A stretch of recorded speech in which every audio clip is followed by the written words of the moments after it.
My name is Megan Ellis, and I was 42 years old when my family tried to turn my freedom into my brother's rescue plan. The money cleared on a Monday. $186,000 landed in an account with only my name on it. I stared at the bank screen for so long the numbers blurred. It was not a lottery. It was not a gift. It was not found money. It was the house equity I had fought for. It was the retirement money Grant had hidden. It was the price of 5 years of being told I was lucky he handled everything. My divorce attorney, Celia, had sent one short email that morning. The settlement has cleared. Do not transfer, loan, pledge, or commingle these funds until we review your long-term plan. I printed that sentence and taped it inside the folder where I kept the cream envelope from her office. That envelope had my name typed across the front. Megan Louise Ellis, not Mrs. Grant Palmer, not Grant's wife, not the family helper. My name. 2 days later, my father called. He did not ask how I felt. He did not ask whether I slept better now that the divorce was final. He said, "Tyler's restaurant is in trouble, and we need to have a family dinner." That was how my father talked when he had already made a decision. "We need to talk" meant he had written the ending and wanted me to play my part. I asked what kind of trouble. He sighed like I had asked a selfish question. The lease, the vendors, payroll, it is a timing issue, nothing more. A timing issue was my father's favorite phrase for any problem my brother had created slowly and denied loudly.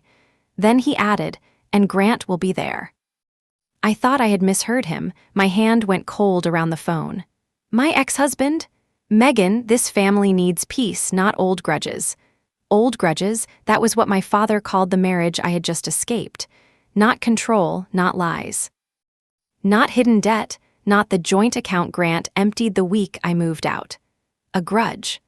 I stood in my apartment kitchen with the settlement email still warm from the printer and looked at the small square of sunlight on the floor.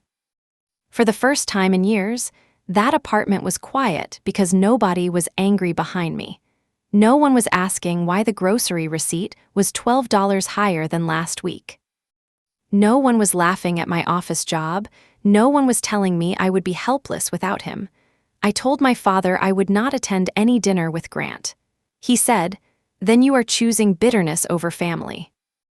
I said, "No, I am choosing not to sit across from the man I divorced." He went silent. Then he used the voice he had used when I was 17 and wanted to take community college classes instead of working extra shifts at his hardware store. "You have money now, Meg. Real money. Your brother needs a bridge. This is what families do." I looked at the cream envelope. I looked at my name. Then I said, "No." He hung up without saying goodbye. Before I tell you what happened at that dinner, you need to understand my brother Tyler. You need to understand my father. And you need to understand why $186,000 was not just money to me. It was a locked door opening from the inside.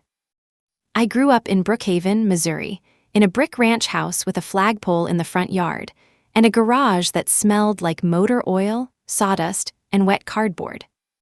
My father, Paul Ellis, owned Ellis Hardware on Maple Street. It was not big, but it was his kingdom. He knew every contractor in town. He knew whose marriage was failing, whose roof leaked, whose son had been arrested, and which church committee needed paint before Sunday. My mother, Linda, worked the register 3 days a week and ran the books at the kitchen table after dinner. She was soft with strangers and sharp with family. She could make a casserole for a sick neighbor and then tell me I was selfish for wanting a new winter coat in the same hour. Tyler was 4 years younger than me. He had my mother's smile and my father's talent for making other people feel responsible for his emergencies. When Tyler forgot a school project, I stayed up cutting poster board. When Tyler wrecked Dad's old pickup, Dad said boys learned by pushing limits. When I backed into a mailbox, I lost car privileges for a month and paid for the dent from my grocery store paycheck. That was the math in our house. Tyler was potential. I was reliability. Potential got patience. Reliability got chores. At 16, I was opening the hardware store before school. At 20, I was doing vendor invoices because mom said college could wait one semester. At 24, I had an associate degree, a receptionist job at a construction office, and a private savings account with $900 in it. That account felt like a secret window. I fed it slowly, $20 here, $50 there, birthday cash I never mentioned. Overtime, I said, was regular pay. It was the first money I had ever touched that did not already have a family need attached to it, and then I met Grant Palmer at a charity auction for the Chamber of Commerce. I was young enough to think that sounded disciplined instead of cruel. On our third date, he paid for dinner and said, "You should not have to worry about money anymore." I remember the warmth that sentence gave me. It sounded like safety. It sounded like being chosen. It was not safety. It was the first lock. Grant did not become controlling all at once. He became helpful. He said my car loan rate was terrible, so he refinanced it through his credit union. He said my apartment was wasting money, so I moved into his house after we got engaged. He said joint accounts were more efficient, so my paycheck started landing where he could see it. Every step sounded practical. Every step made my world smaller. That was the night the two men in my life began talking over me like I was a hallway between them. Tyler's restaurant opened 3 years later. He called it the Copper Lantern. It sat on the corner of Maple and 3rd in a building that used to be a dry cleaner. The sign was beautiful, hammered copper letters. Warm lights, a menu full of comfort food with fancy names. My parents treated the opening like a graduation, a wedding, and a royal coronation. Dad took out a small business loan against the hardware store. Mom cashed in a certificate of deposit she had once said was for emergencies. I did the payroll setup for free. I built the first spreadsheet. I called vendors. I proofread menus. I washed glasses on opening night because the dishwasher quit 10 minutes before the first reservation. Tyler gave a speech that night. He thanked Dad. He thanked Mom. He thanked Grant for business mentorship. He thanked the mayor. He did not thank me. Grant squeezed my shoulder and whispered, "Do not make that face. You look petty." I had not known I was making a face. I learned to arrange my face after that. Marriage to Grant taught me many things I wish I had never needed to learn. How to read a room before opening my mouth. How to spend less than $70 on groceries and still make dinner look normal. How to hide cash inside a tampon box because Grant would not open it. How to delete a browser history after searching financial abuse. How to smile when a man corrects your story in front of your own parents. My family saw parts of it. They saw enough. Grant mocked my job at Sunday dinner. Dad chuckled and said Grant was just pushing me to aim higher. Grant kept my debit card one weekend because he said I was emotional with money. Mom told me marriage required trust. Grant refused to let me loan Tyler $3,000 without his approval, then loaned him $10,000 himself and made sure everyone knew it. Tyler called Grant generous. Dad called him family. I called Celia Markham after Grant locked me out of the house account for buying new tires. The receptionist asked if I was safe. I said yes because I was sitting in my car outside the courthouse with my purse against my chest and the keys in my hand. I did not feel safe. I felt awake. Celia was in her late 50s, with silver hair, dark glasses, and a voice like a clean knife. She asked me 3 questions. Did I work? Did I have somewhere to sleep if I left? Could I gather financial records without alerting him? I said yes to the first, maybe to the second. I will try to the third. She said, trying is enough for today. I moved out 6 weeks later while Grant was at a roofing conference in Tulsa. My friend Nora brought her minivan. I took clothes, documents, my grandmother's lamp, and the shoebox of cash from the tampon box. I left the furniture. I left the wedding china. I left the framed photos Grant had picked because he said my choices looked cheap. When he came home, he called me 36 times. I did not answer, and then my mother called. Her first words were, "What did you do?" Not "Are you okay?" Not "Where are you?" What did you do? I told her I left Grant. She cried, not for me, for the embarrassment. Dad drove to my apartment the next morning. He stood in the parking lot with his hardware store jacket zipped to his chin and said Grant was willing to talk if I stopped listening to that lawyer woman. I said I was not going back. Dad looked at the apartment building behind me. It was clean, old, and mine.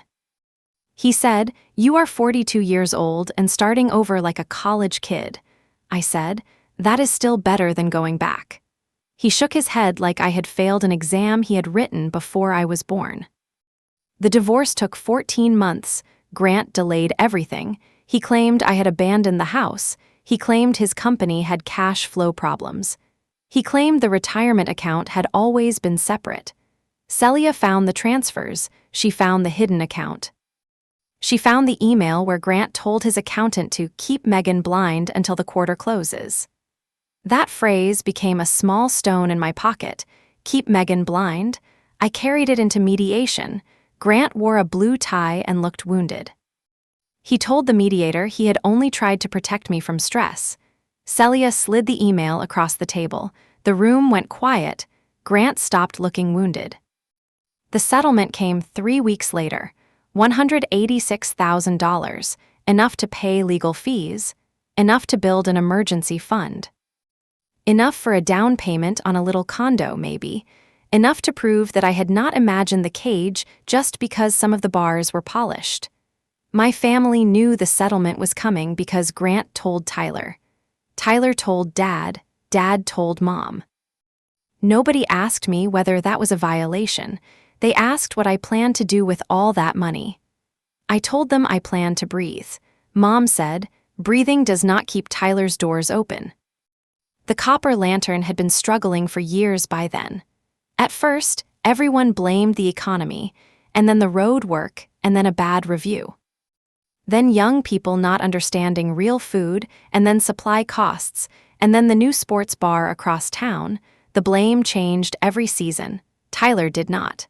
He still ordered too much inventory. He still comped meals for friends.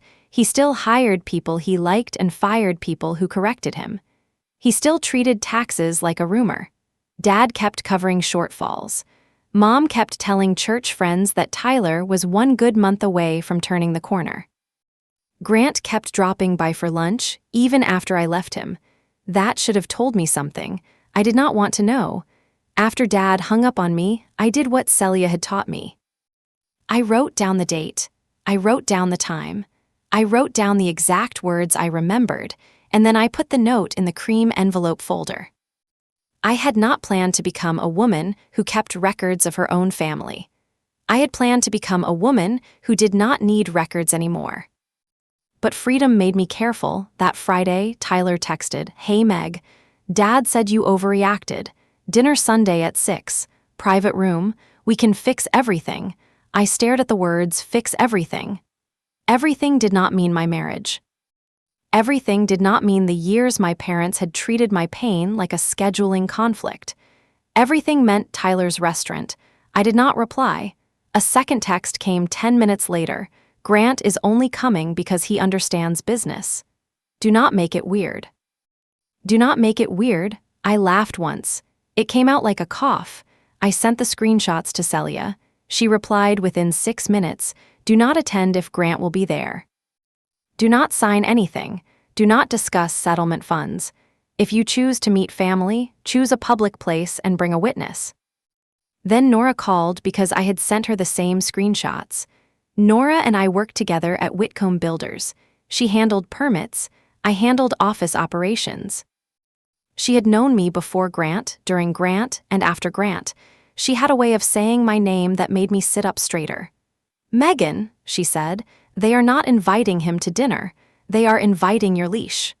I sat on my bed and looked at the cream envelope. What if I do not go? Then they will call you selfish until Tuesday.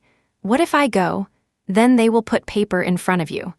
I knew she was right. I also knew something else. If I refused to walk into that room, my father would build a whole story without me. He would tell everyone I had money now and no heart. He would say Grant tried to be generous. He would say Tyler's dream died because I wanted revenge. I did not care about church gossip, I did care about truth, so I made my own plan. I told Tyler I would come to the restaurant on Sunday at 6, but I would not sit down with Grant. Tyler replied with a thumbs up. That was all, no apology, no question, just a yellow thumb from the man who wanted my divorce settlement.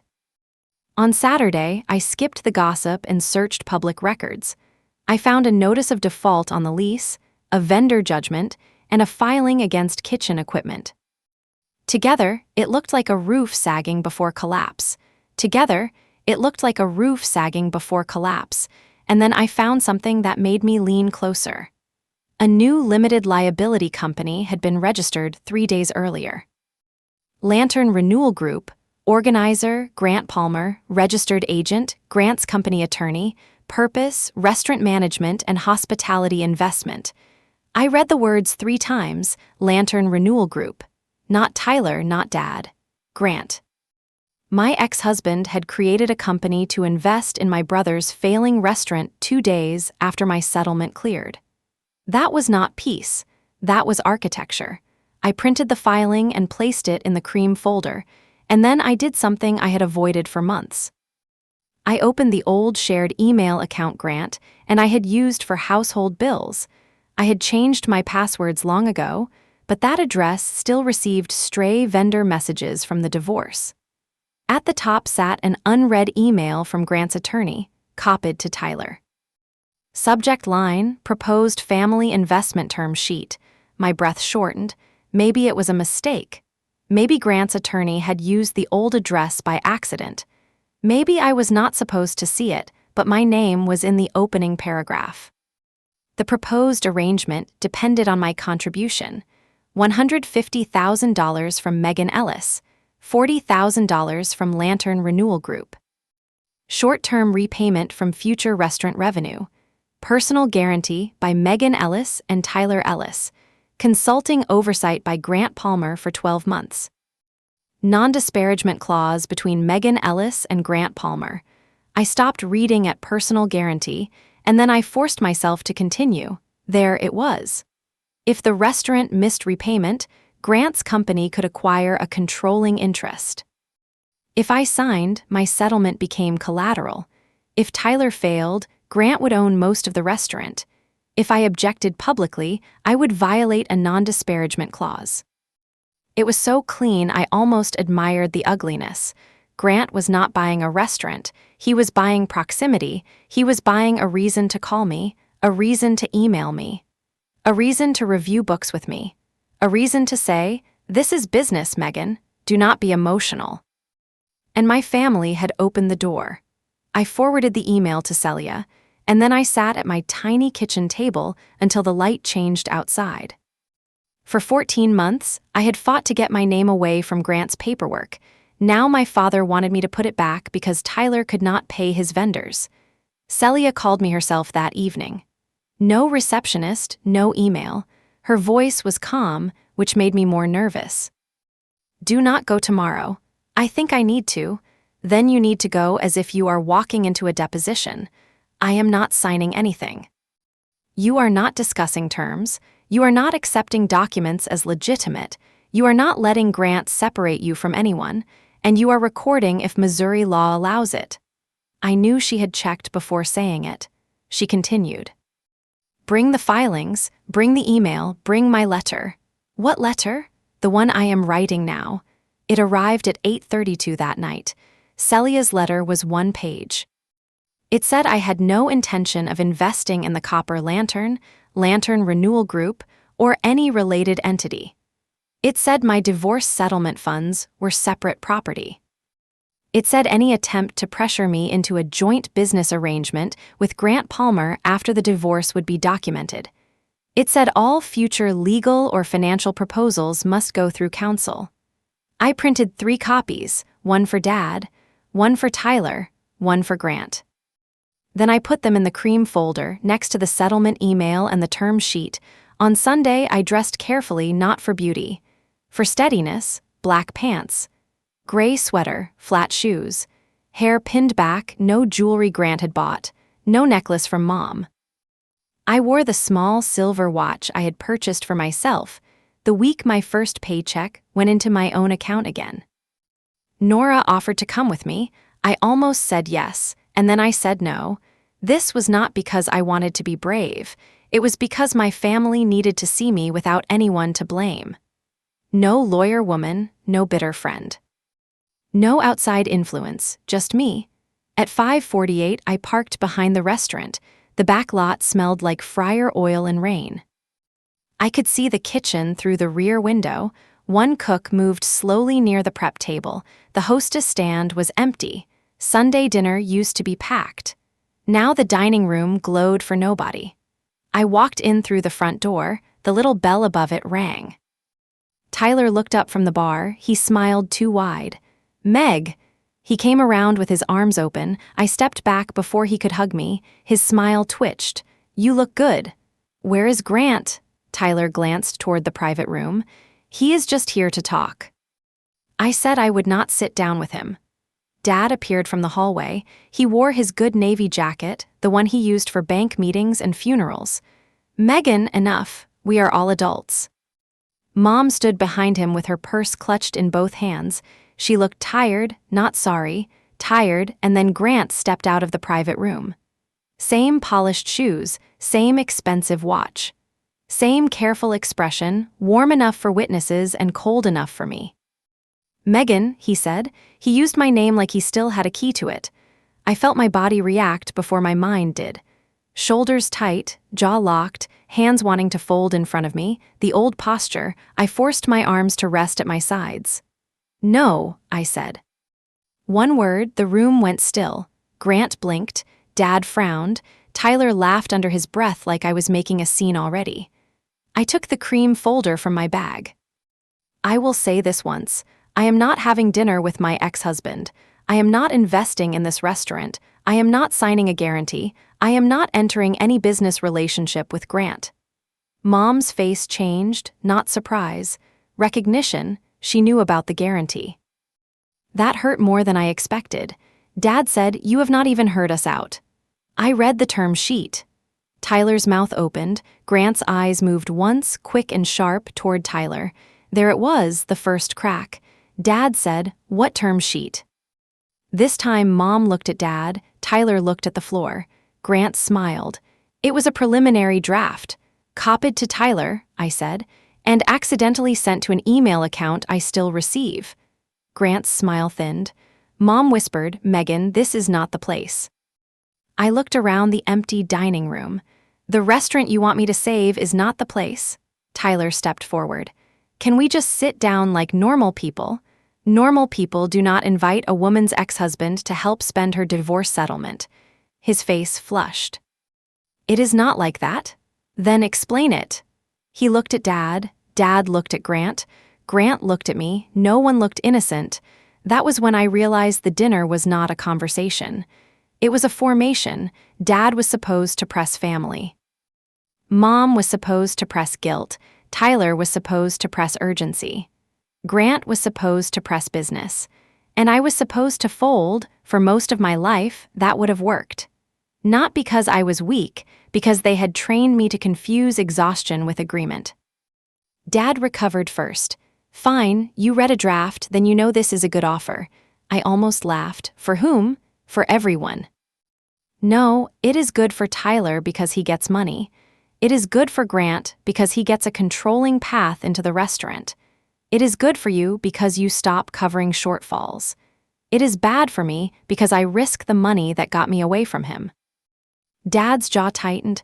"That money came from a divorce. It is not sacred." I held the folder tighter. "No, it is not sacred. It is protected." Mom stepped in then, her voice softened. That was worse. "Honey, nobody is asking you to go back to Grant. You invited him. He understands business. He understands control." Grant sighed, the same tired sound he used to make when I named something accurately. "Megan, this is exactly why I thought it would help if we all talked. You are seeing ghosts where there are opportunities." There he was, the reasonable man, the patient man, the man who could turn a cage into a misunderstanding. I looked at him and felt something settle inside me. not anger, recognition. You had your attorney create an investment company 3 days ago. Grant's face barely moved, Dad's did.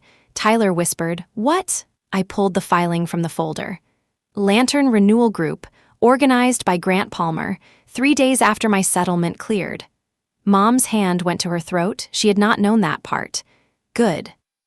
Grant said, "That is standard planning. For a restaurant you called a vanity project with meatloaf." Tyler looked at him. Grant's mouth tightened. I let the silence sit. That was something Celia had taught me. Do not rush to fill a silence that belongs to someone else. Dad took the paper from my hand and skimmed it. I could see the moment he understood enough to be angry, but not enough to admit he had been used. He shoved it back at me. "Even if Grant invests, that does not change your responsibility to this family." Responsibility, there was the old word. The word that had washed dishes, covered Tyler's shifts, made payroll spreadsheets, smiled through insults, and explained away bruises no one wanted to see. I asked, "What responsibility?" Dad pointed toward the dining room. "To help when you can." "I can help. I am choosing not to fund this." "That is not help. It is the only kind I am offering." Tyler threw his hands up. "I could lose everything." "No," I said, "you could lose the restaurant." His face twisted. "That is everything." I looked at him, my little brother, still waiting for the world to refinance his consequences. "No, it is a business. A failing one. You still have your wife, your kids, your health, your parents. You still have choices. You do not understand." I understand payroll. I understand vendor judgments. I understand default notices. I understand a personal guarantee. I understand enough. Mom's eyes narrowed. "You have been digging into your brother's business? Your son invited my money into it." She flinched at your son. Good. For once, I wanted the separation named. Grant stepped closer. I stepped back. He noticed. He always noticed. He smiled in a wounded way. "I am not your enemy, Megan." I pulled Celia's letter from the folder. "You are my ex-husband." He reached for the paper. I did not let him touch it. "I have copies." I handed one to Dad, one to Tyler, one to Grant. Mom leaned toward Dad's copy. I watched them read. The restaurant seemed louder while they read. The ice machine clicked. A vent rattled. Somewhere in the kitchen, a pan hit metal. My whole life had taught me that big moments came with shouting. This one came with paper. Dad read the letter twice. Then he lowered it and said, "You brought a lawyer into a family dinner." I said, "You brought my ex-husband." Mom made a small sound. Tyler looked sick. Grant folded the letter once, sharp and neat. "This is unnecessary." So was the term sheet. Dad's voice rose. "Your brother needs $150,000 by the end of the month." There it was, the number, finally dragged into the light. Not a timing issue, not a bridge. $150,000, almost all of the money I had left after legal fees and taxes. Almost all of the door I had opened. I said, "No." Tyler stared at me. "That is it. That is it. After everything I have done for you," I waited. He had nothing. Not one thing, he knew it. So he reached backward the way people do when the present will not help them. "I stood up at your wedding. You were late. I let you do payroll here. You did not let me. You needed me." Mom snapped, "Megan." I turned to her. "No, we are not calling unpaid work a favor he did for me." Her face hardened. "You have become very cold. I have become very clear." Dad slapped Celia's letter on the nearest table. "You have $186,000 sitting in a bank while your brother drowns." I heard the old guilt come for me. It knew the route. It knew where to knock, but this time it found locked doors. I had $186,000 because my husband hid money from me and had to give back what the court said was mine.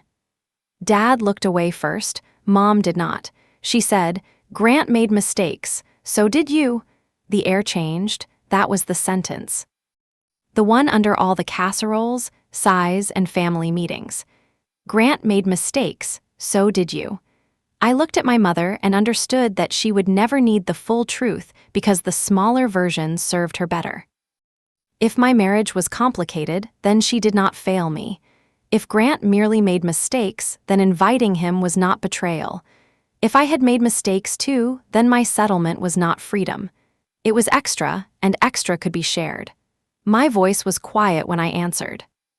My mistake was telling myself you would protect me if it got bad enough. Mom's mouth opened, no words came.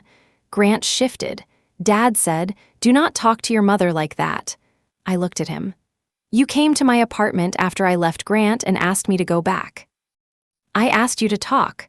You asked me to stop listening to my attorney. Because she was poisoning you?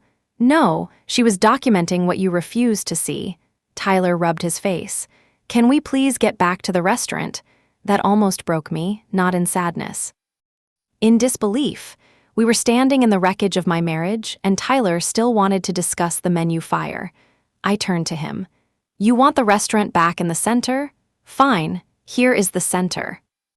I am not your lender. I am not your guarantor. I am not your silent partner.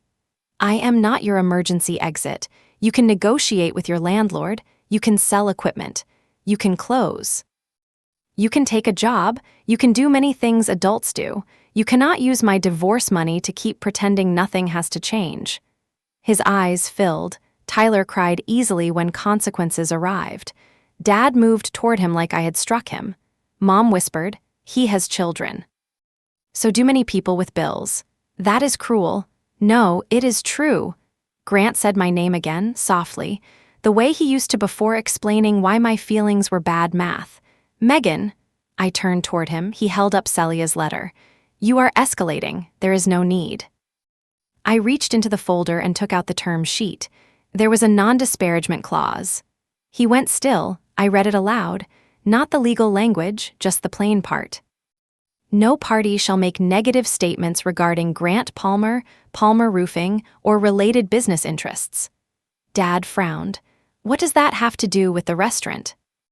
"Everything. If I signed this and Grant later claimed I harmed his reputation, I would be fighting him again, with the money I was supposed to have left." Grant said, "That is standard." I looked at Tyler. "Did you read it?" He swallowed. "Not all of it." I looked at Dad. "Did you?" Dad's silence answered. Mom said, "We trusted Grant." There it was again, we trusted Grant, not we trusted you, not we protected you. I folded the term sheet and slid it back into the folder. That is the problem. For a second, nobody moved, and then the front bell rang. A woman stepped inside, holding a takeout bag receipt. Tyler turned quickly, wiping his face. The hostess was nowhere around. The cook called from the kitchen. The woman looked at all of us and paused. I saw the restaurant as she saw it, the owner crying. His father red-faced, his mother pale, a polished man in an expensive coat, a woman with a cream folder standing like she had finally found the floor. The customer said, "I can come back." Tyler forced a smile. No, you are fine." He went to the register. The interruption saved him. It also saved me from thinking the confrontation had to end with everyone understanding. Most things do not end with understanding. They end with action. I put the folder in my bag. "I am leaving." Dad stepped in front of me. "Do not walk out while your brother is begging." "He is not begging, he is avoiding." Dad's voice dropped. "If you leave and this place closes, that is on you." I looked at the copper lantern, at the copper letters. At the empty tables, at the framed newspaper review from opening week. At the bar top I had helped polish before the first night. I thought about every free hour I had given this place. Every spreadsheet, every emergency. Every time Tyler said he would pay me later and did not. Then I looked at my father. No, if this place closes, it closes under the weight of the decisions made inside it. He stared at me like I had spoken another language. Maybe I had, a language where daughters were not insurance policies. I walked past him. Grant followed me into the entry. Of course he did. He lowered his voice. "You are making yourself alone." The old threat, simple, clean, always effective before. I turned with my hand on the door. I was alone inside our marriage. This is just quieter. His face changed then. For 1 second, the public mask slipped. I saw the anger underneath, the same anger that used to stand in our kitchen holding my debit card. Then the mask returned. "You will regret this." "No," I said, "I will remember it accurately." I opened the door and stepped into the rain. My hands shook all the way to the car. I did not pretend they did not. Strength is not the absence of shaking. Sometimes it is putting the key in the ignition anyway. I drove 3 blocks, pulled into the library parking lot, and cried so hard my chest hurt. Not because I wanted to save Tyler, not because I missed Grant. Because some small child part of me had still believed that if I spoke clearly enough, my parents would choose me. They did not. They chose the old structure. Tyler's need, Grant's polish. Dad's pride, Mom's comfort. My money, my silence. The library windows glowed in the rain. I sat there until the sobbing slowed. Then I sent Celia one message. I gave them the letter. I did not sign anything. Her reply came fast. "Good." Then Nora texted, "You alive?" I wrote back, "Yes." Then, after a moment, I added, "And not for sale." The next morning, Brookhaven started talking. I knew because Mom left a voicemail at 8:11. Her voice was tight and bright. "Megan, I hope you are proud of yourself. Your brother had to send staff home early because he was too upset to work. Your father did not sleep. Grant was embarrassed after trying to help.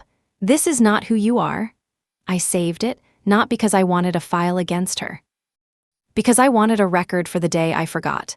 At 9, Tyler texted, "I hope that money keeps you warm."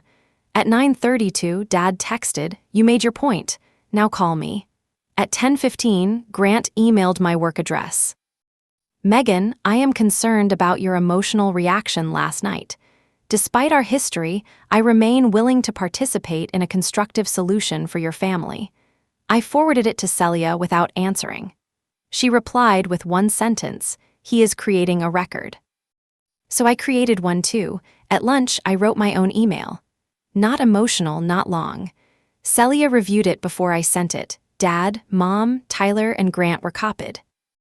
I stated that I would not invest in, lend to, guarantee, consult for, or otherwise financially support the Copper Lantern or Lantern Renewal Group. I stated that I did not consent to any use of my name, settlement funds, credit, employment information, or personal history in any restaurant proposal. I stated that Grant Palmer should not contact me except through counsel. I stated that my family should not discuss my divorce settlement with third parties as available money. I read it twice before sending, and then I pressed send with one finger, like pressing a bruise to prove where it was. For 3 hours, nobody replied, and then Tyler sent a single line. "You always thought you were better than us." That one almost made me answer, almost, because the truth was so tired. I had never thought I was better. I had thought being useful might make me loved. That was worse. That evening, June called. I heard there was a meeting. Brookhaven is fast. Brookhaven is bored. I smiled for the first time all day. Then she said, "The landlord came by my house." Why? He wanted a retired bookkeeper's opinion off the record.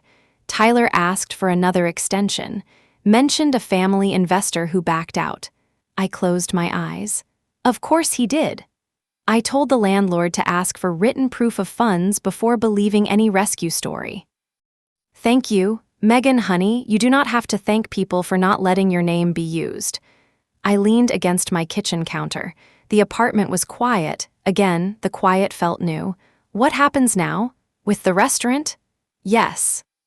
Probably a short extension if your father puts up cash. Otherwise, sale of equipment and a negotiated exit. That sounds awful. It is, but awful is not the same as yours. I wrote that down after we hung up. Awful is not the same as yours. That became my sentence for the week. I did not bring it inside. By the following Tuesday, the story changed. It always does when guilt fails. Mom called Nora at work. Not me, Nora. She pretended she was checking on me. Then she asked if I had seemed unstable since the divorce. Nora hung up on her and walked straight into my office. She did not ask permission before shutting the door. "Your mother is shopping for a witness."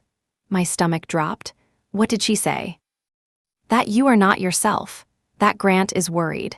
That your family is concerned you are making rash financial decisions. There it was. If they could not get my money through guilt, they would question my judgment. It was familiar. Grant had done it in mediation. He said I was emotional. He said I was overwhelmed. He said I did not understand business. Now my family was picking up his tools. Nora sat across from me. Her eyes were angry enough for both of us. What do you need? I wanted to say nothing. Old Megan would have said nothing. Old Megan would have made a joke and gone to the bathroom to shake. New Megan opened the cream folder. I need a witness statement that my mother called you at work and asked about my stability. Nora smiled. Already typed it. She slid a page across the desk, signed, dated, exact time. I almost cried again, not from pain, from being believed quickly. I sent it to Celia. Celia replied, "This is now harassment adjacent. Tell me if they come to your workplace or apartment again." That word, harassment, sat strangely in my mind. Families do not like legal names for family behavior. They prefer words like concern, worry, tradition, and help. But naming things correctly was part of how I had gotten free. Grant did not manage money, he controlled it. My parents were not worried, they were pressuring me. Tyler was not drowning because I refused him a rope. He had been drilling holes in his own boat for years. On Wednesday, the landlord called me. His name was Mr. Decker. I had met him twice, both times at restaurant events. He sounded embarrassed. "Ms. Ellis, I apologize for bothering you. Your brother indicated you were considering an investment in the restaurant." "I am not." A pause. "I see. If my name appears in any proposal, please consider this my direct denial. I appreciate your clarity." "Mr. Decker?" "Yes." "Did Grant Palmer contact you?" Another pause. "He asked some questions about assignment rights under the lease." Assignment rights, so Grant was already checking how easily he could take over. I thanked Mr. Decker and called Celia. She was not surprised. That bothered me. She said, predatory people like distressed businesses. Predatory ex-husbands like distressed businesses attached to former wives. What do I do? You already did it. You said no in writing. Keep saying no. So I did. I said no when Tyler asked for a smaller loan. 50,000 and then 20. Then just payroll. I said no when Mom said the servers had children. I said no when Dad said he might lose the hardware store if Tyler failed. That one made me pause. Dad had secured too much of Tyler's debt with his own business. I had not known. Maybe he thought that would change my answer. It changed my understanding, not my answer. He had risked his life's work for Tyler without telling me. He wanted my settlement to rescue both sons, one by blood, one by marriage. Neither was mine to save. On Friday, I met Celia in her office. The cream envelope sat between us. She had me bring bank statements, settlement documents, divorce orders, the term sheet, the Lantern renewal filing, Nora's statement, Dad's texts, Tyler's texts, Grant's emails, and Mom's voicemail transcripts. She arranged them in neat stacks. Celia loved neat stacks. Then she looked at me over her glasses. "You need a financial plan." "I know." "No, you need one not because you cannot manage money. You need one because your family thinks unplanned money is available money." That landed. Unplanned money is available money.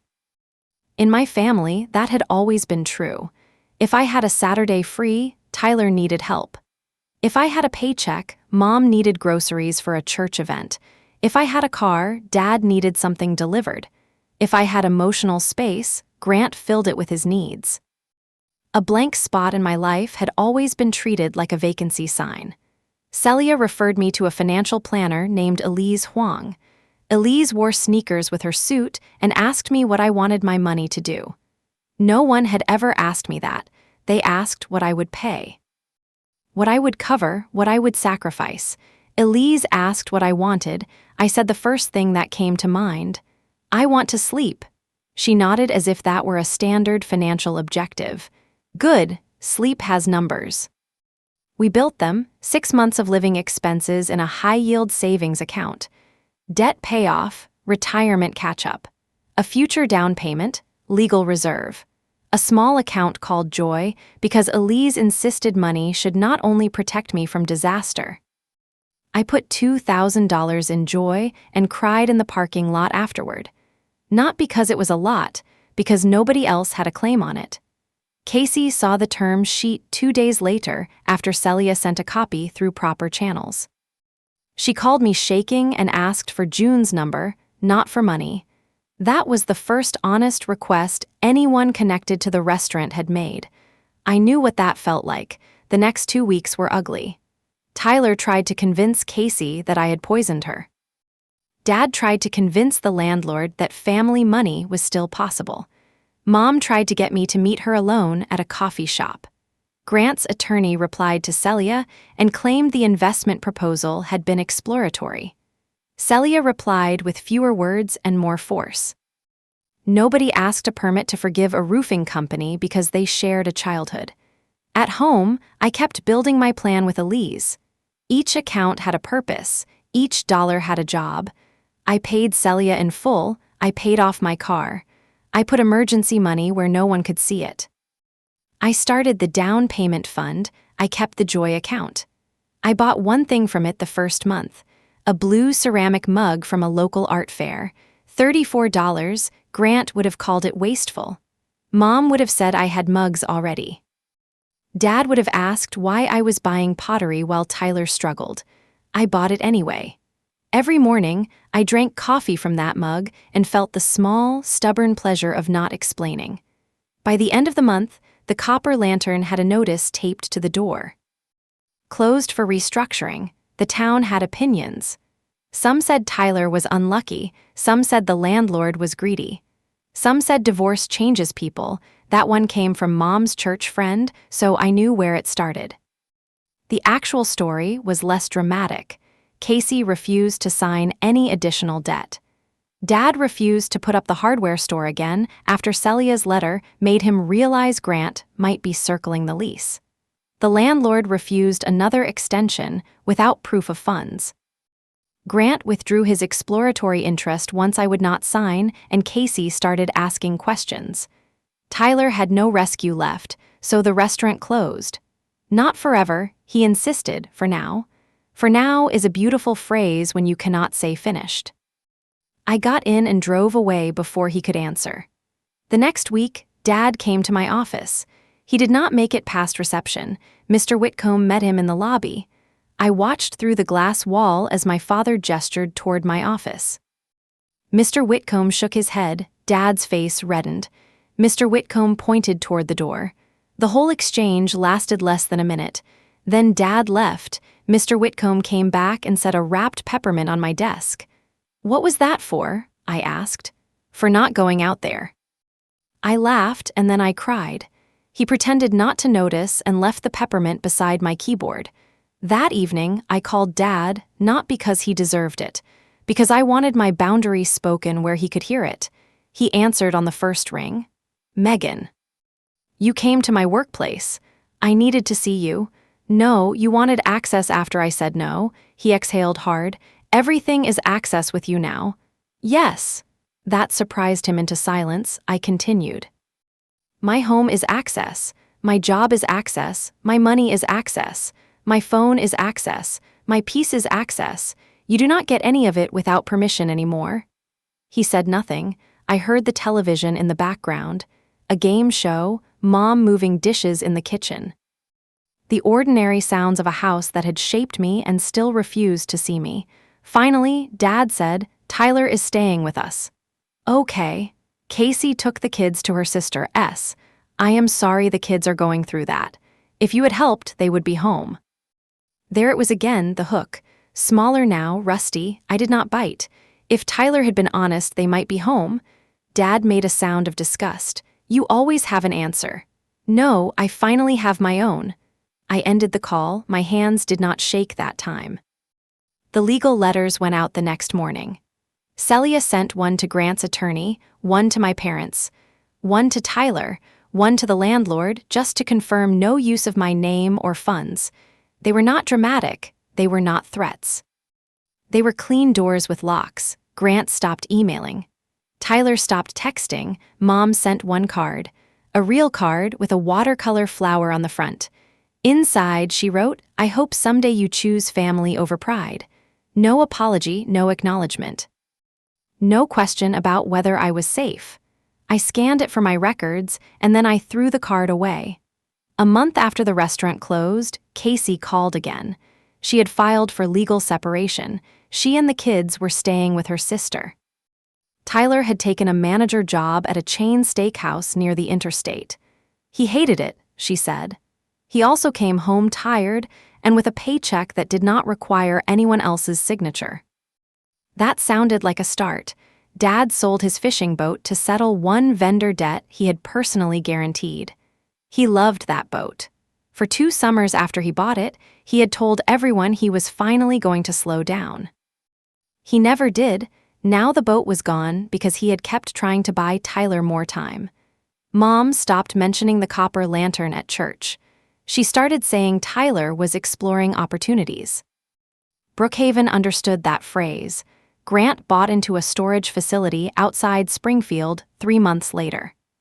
I learned this because his face appeared in the business section beside another man who looked exactly like him in a different suit. I clipped the article not for emotion. For reminder, Grant had found another door. It was not mine. As for me, I kept going to work. I kept drinking from my blue mug. I kept meeting Ellis once a month. I toured condos slowly, not because I could not choose. Because choosing without panic was new. The one I loved was on the 2nd floor of a brick building near the library. It had big windows, creaky floors, and a kitchen just large enough for one person to dance badly while making eggs. The first time I stood in it, I heard nothing. No television too loud, no garage door signaling someone's mood. No family voice in my head calculating spare rooms, spare money, spare hours. Just the hum of an old refrigerator and traffic after rain. I made an offer, not the highest one. The cleanest one. Elise said clean offers matter. The seller accepted. At closing, I signed my full name more times than I could count. Megan Louise Ellis. Each signature felt like a stitch. The cream envelope from Celia came with me to the condo. So did the blue mug, the payroll laptop, my grandmother's lamp, and the folder of records. I placed the folder in a drawer, not on display. I did not need an altar to betrayal. I needed proof in case memory got lonely and started editing. On the first night in the condo, Nora came over with takeout Thai food and a plant she said was hard to kill. We sat on the floor because my couch had not arrived. She raised a cardboard container like a toast, to the house of no term sheets. I laughed so hard I spilled noodles on my sweater. Later, after she left, I stood in the kitchen and looked at the space where a table would go. I thought I would feel triumphant. I did not. I felt quiet. Quiet is underrated. Quiet means nobody is using your nervous system as a steering wheel. Quiet means the phone can ring and you can choose not to answer. Quiet means money can sit in an account and stay yours. 2 weeks after I moved, Dad left one voicemail. His voice sounded rough. "Meg, your mother says I should not call, but I have been thinking about the restaurant, about Grant, about some things. I do not know how to say this right. I should not have gone to your work. I should not have asked Whitcomb about you. That was wrong." He stopped. I could hear him breathing. Then he said, "I still think family should help, but maybe I forgot you were family too." I sat on the kitchen floor and played that last sentence again. Maybe I forgot you were family too. It was not enough. It was not an apology big enough to cover the old years. It did not undo Grant at the dinner. It did not refund the free labor. It did not change the fact that he had seen my settlement as available before he saw my fear as real. But it was a true sentence. A small one. I saved the voicemail. I did not call back that night, or the next. 3 days later, I texted him, "I am willing to have coffee in a public place. No mom, no Tyler, no money." He replied after an hour, "Okay." We met at a diner outside Brookhaven, neutral ground near the highway. Dad looked older in daylight away from the store. He had always seemed built from oak and stubbornness. Now he looked like a man who had spent too much time holding up the wrong wall. He brought no papers, no food bags, no agenda I could see. We ordered coffee. For a while, we talked about weather like strangers from the same house. Then he said, "I thought Grant was solid." I stirred my coffee. "You liked that he sounded like you?" He looked up. I expected anger. Instead, he nodded once. That may be true. It was the closest thing to humility I had ever seen from him. He said, "I did not understand the clause." "I know. I should have." "Yes," he swallowed. "Tyler did not tell me everything."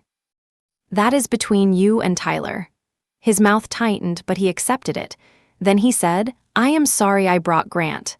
The words were plain, no music, no tears, no explanation attached. I felt them enter carefully, like a guest who knew the house had locks. "Thank you," I said. He looked relieved. Too relieved, so I added, "That does not restore access." His face fell. I continued. "I will not come to family dinners. I will not discuss money. I will not be around Grant. I will not be used as a backup plan for Tyler. If you want a relationship with me, it starts with coffee. It stays small until it earns more." Dad looked out the window. A semi passed on the highway. When he looked back, his eyes were wet.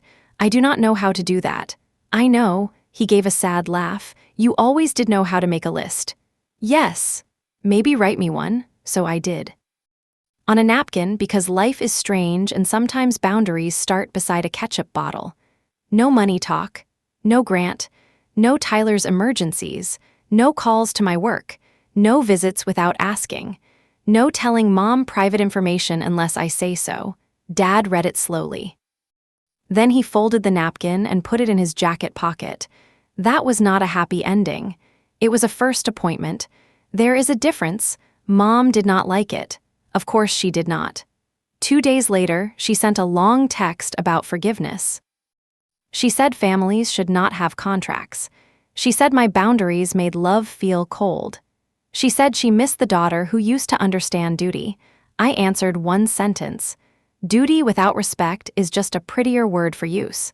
She did not reply. Tyler did not apologize. Not then, maybe not ever. He sent one text 6 months later after Casey filed for divorce. It said, "I hope you are happy." I deleted it. Not every message deserves a museum. Grant never contacted me directly again. Celia made sure of that. Once I saw him across the parking lot at the courthouse when I was filing the last post-divorce tax document. He looked at me. I looked back. No fear rose, no shaking, no old posture. Just a woman carrying a folder, walking to her car. That was its own victory. A year after the settlement cleared, I hosted Thanksgiving in my condo. Not for my whole family. For Nora, Mr. Whitcomb, June, Casey, her kids, and Dad for dessert only. That boundary was mine. Dad arrived with a pie from the grocery store and the napkin list still folded in his wallet. He showed me without making a speech. I nodded. He played cards with Casey's kids at my small table. He did not mention Tyler. He did not mention money. He did not mention Grant. When he left, he stood in the hallway and said, "Your place is nice, Meg." I looked at the blue mug by the sink, the plant Nora brought, the creaky floor, the lamp from my grandmother, the folder hidden in the drawer, and the door that locked from my side. "Yes," I said, "it is." After he left, Nora helped me wash dishes. She glanced at me. "You okay?" I thought about the restaurant, the term sheet, the cream envelope, the night in the rain. The settlement number that once looked too large to belong to me and then almost became too convenient to belong to me. I thought about how easily people call your freedom selfish when they had plans for your cage. "I am okay," I said, and I meant it, not perfectly, not permanently, but honestly. If you have ever had family treat your recovery like spare change, you know the hardest part is not saying no once. It is surviving the story they tell after. They will call you cold because warmth used to cost you. They will call you proud because shame stopped working. They will call you changed because the old version of you answered faster, paid quicker, and explained less. Let them call it change. Sometimes change is just your life finally recognizing your name. My divorce settlement did not save my brother's restaurant. It saved me. It gave me a door Grant could not unlock. It gave me a home my father could not pledge. It gave me a future my mother could not rename as duty. And when they invited my ex-husband to dinner to help spend the money I received for getting away from him, they taught me the final lesson. Some people do not want peace. They want access without accountability. That night, I did not choose bitterness over family. I chose the woman who had packed her life into a minivan while her husband was out of town. I chose the woman who had hidden cash in a tampon box and called it hope. I chose the woman whose name was typed on a cream envelope after years of being folded into someone else's plans. I chose myself. And for the first time in my life, the family emergency ended without me paying the bill.